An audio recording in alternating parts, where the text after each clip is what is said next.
when I was at the grocery store, I got caught like in this weird like thing with this dude. So I was standing in line, and I was behind this guy, this white guy, and he pulled out the white race card. I don't know if y'all knew we had a card, but he like had one. So I'm standing behind him, and I just hear him like argue, like I hear him just go, "What is it? Because I'm white? Is that why you're doing this? Because I'm white?" And he looked at me like they're like, "Hey, are you gonna get involved?" Come on. I was like sitting there. I was like, "No, I'm not getting involved in this. I'm not ready for something like this. I think you're the first guy ever to try this. To be honest with you, I'm not prepared at all. If you wanted me to help you should have pulled me aside earlier. You should have grabbed me like, look, I'm gonna make history today. Do you want to be a part of this or not? It's your call." I'm married. I'm still married, and thanks. Yeah. I like to say it, you know, like I'm at the same job, just like, yeah, no, still work there. Yeah, right out of high school. Only job I applied for. My wife will tell me that she always says that I don't like the way she talks, and it's not her voice. I like the sound of her voice. That'd be a big problem, I think, if it was like, it's your voice. I just hate it.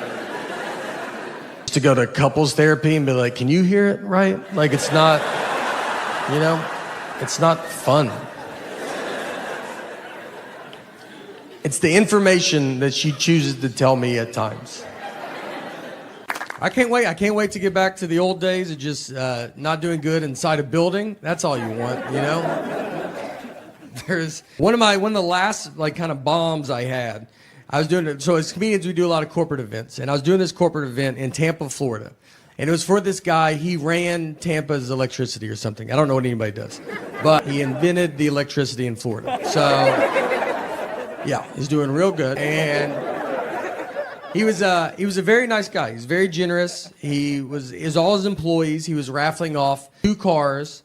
He gave away a bunch of TVs, iPads. I mean, honestly, probably $100,000 worth of gifts he was giving back to his employees. Very nice.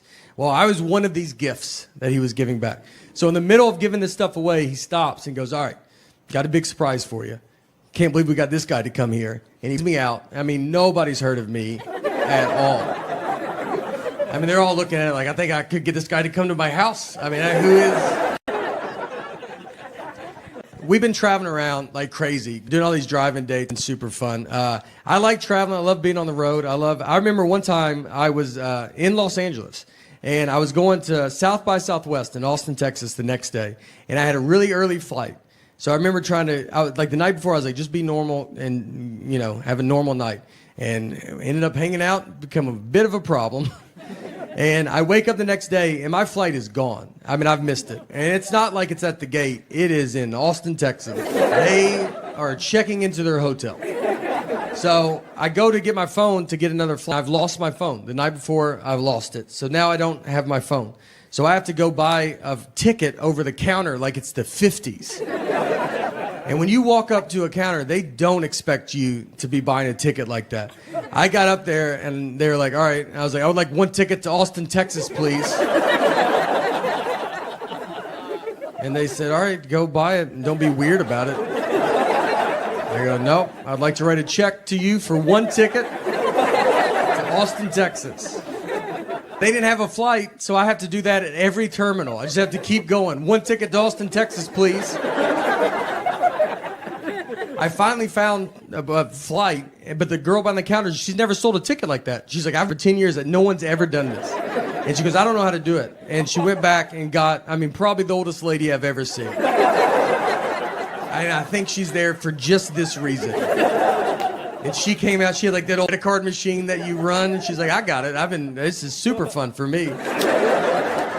It was weird to not have my phone. I mean, everybody has their phone. I was going through the airport, and you just don't have it, and you just stare. I mean, we were waiting in line, and you're just like looking ahead, and people are just like, all right, dude, what is wrong with you? I mean, just regular people are like, where's your phone? I'm like, I don't have it. I would like to talk to you, though. If you would talk to me, I'd love to chat for a little bit. Like, we have 1 dog. I would like another dog. My wife does not want another dog because it's a lot. It's a lot to have 2 dogs. You gotta open the back door and let 2 dogs out.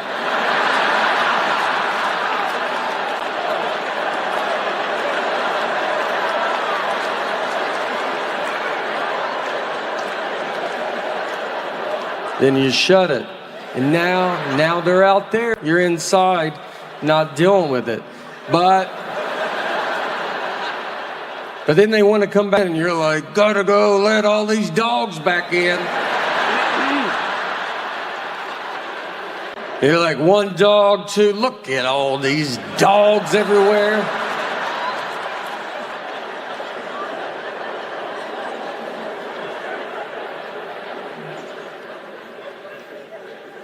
Look, to be honest, I've never taken care of the 1 dog we have, but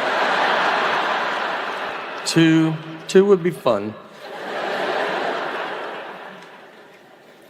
Our dog sleeps in our bed, and someone told me you're not supposed to do that because you lose dominance over the dog. And I asked him, I said, what year do you think it is?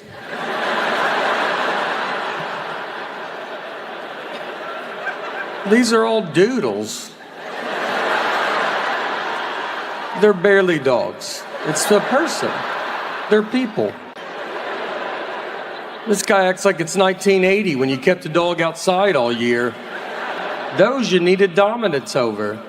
You had a wolf in the backyard. So, my last name is Bargatze. I know nothing about the history of my family. I've never really looked into it. So I asked a great uncle, told me a pretty wild story. We had a guy in our family he got murdered actually by a sickle, like the thing the Grim Reaper carries. And this was like the 1800s too, just so you don't have to feel, it's not a recent story. We're over it as a family. So the guy, it was his own fault too. The guy's nickname, they called him Two Thumbs Bargatze. And the reason they called him that was because he had 2 thumbs on one hand, but still had the other thumb. So not even a good nickname. I'm Two Thumbs Bargatze. Everybody but him is Two Thumbs Bargatze. He's the only not 2 thumbs we've ever had in the history of our family. So, like I said, he was a troublemaker. 2 thumbs, he was hooking up with this guy's wife. So he's at her house, he leaves, the neighbor sees him, he gives him 2 thumbs, 1 hand up, and the neighbor's like, all right. The husband gets home, the neighbor was like, hey, your wife's cheating on you with this dude. And he was like, who's the guy? And he was like, I don't know his name, but he had 2 thumbs on 1 hand, if that helps. And, the guy was like, that helps a lot. I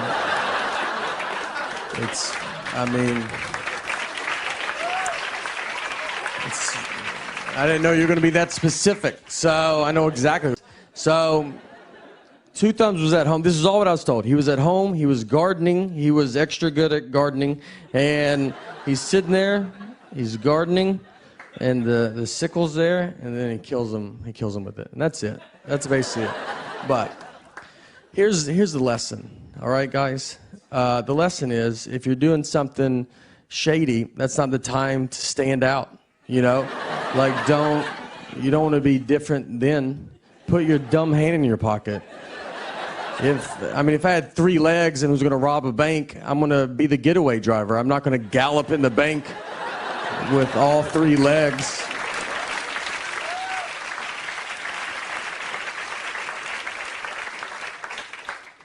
Just blend in. That's the real message. Just don't stand out. Just blend in. Sometimes you can't help it, though. I've had it where I was getting coffee, and I like iced coffee with milk. Nothing crazy. And I went to order it. When you order something and the guy looks at you weird, and you're like, I'm pretty sure he doesn't know what I just said. But you're both touching the credit card, so you're just too far into it, and you're like, all right, let's see what he thinks he heard. And I go to the end of the counter to get my drink, and he gives me milk with ice in it. I had to ask him, I was like, what is that? He's like, it's milk with ice in it. And I was like, do I look like a psycho to you, dude? I've never drank milk publicly in the history of my life. I've never once in my life been in public and thought, you know what I could go for right now? I'd like a cup of milk. I'd like a cup of milk. I'd like to drink it out of a clear cup so other adults know exactly what I'm drinking. And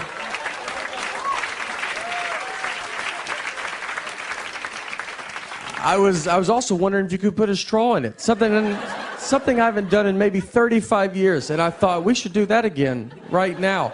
And I was wondering if you could put milk in it and ice. And then, that's something that I don't know if you're allowed to do. But I would like to try that now in front of all these people that I've never met before.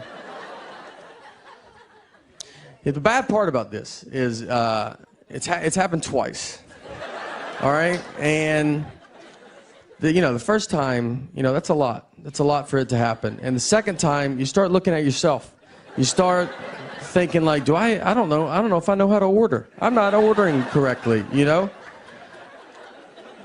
I thought it was going to happen a third time. There was a third time, and she put the drink down. I was like, this is unbelievable. I was like, they're against me. But she just put too much milk into it. And she told me that. It was a very honest moment. She set it down. We're both looking at it. And she just was like, it feels like a lot of milk, doesn't it? And I was like, just looked at it. And I was, it's like, not as much as usual, but it does feel like a lot. All right. Thank you guys so much. I think the witch phase was the toughest phase for women to have to go through. Not to get serious, but a lot of people say voting. I disagree. I think it's witch, then voting.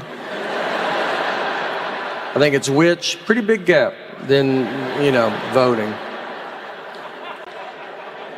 I mean, you jaywalk back then. The whole town was like, there's a witch. You're like, here we go. Here we go. And I'll give it to them, because they could have flown away, but none of them ever did.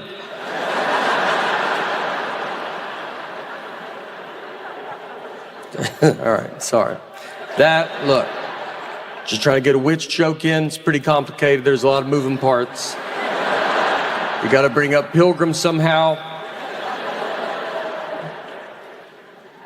So we get our picture, and we come back down, and we're driving back. And on the way back, since my buddy was driving, he did not see the dead horse, I'm like, well, you can't not see it. So it's just one road, and I was like, I'll just show you where it's at. So we're driving, and we get to it. I was like, it's right here. And I pointed, and the horse was standing up, doing unbelievable. One of the healthier horses that I've ever seen. So I learned that horses lay down to sleep. I did not know that. I don't know what I thought before that day. I don't know. That they lock their knees. That's why they have 4 knees. I don't know. That's what I would have probably argued with you about it. People put signs up that say horses lay down, don't call 911, because people call the police. They drive by a horse laying down in some guy's yard, and they're like, y'all guys should go deal with that. And they're like, some people knock on people's door. Hey, is your dad home? Your horse died outside. And I thought, you should hear it from a stranger first.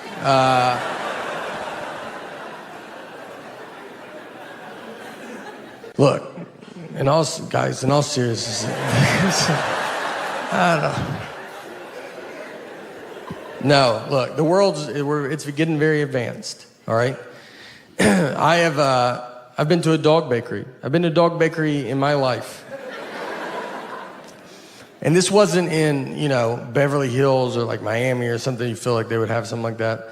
And this was in Mount Juliet, Tennessee.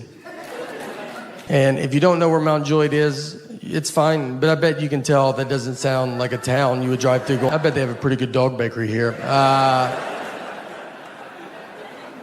I went in there, and no one was in there. The lady was looking at me like, are you here to buy this store for me? That was her only hope.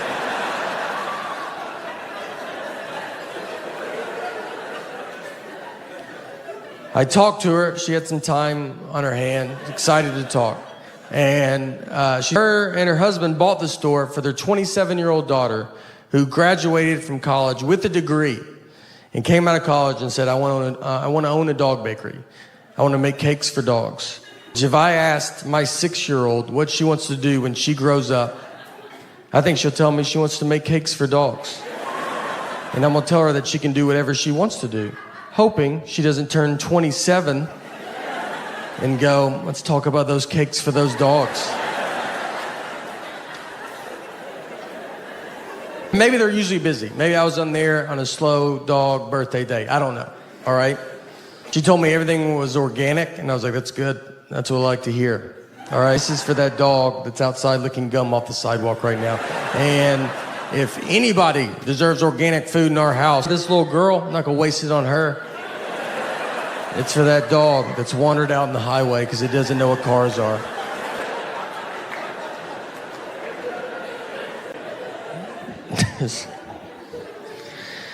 But look, next time you guys go to Mount Juliet for vacation, let me tell you, look, do them a favor, go by there, all right? Swing through, buy some dog cakes.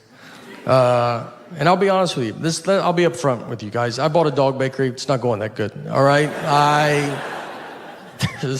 We're almost done, so don't worry about it.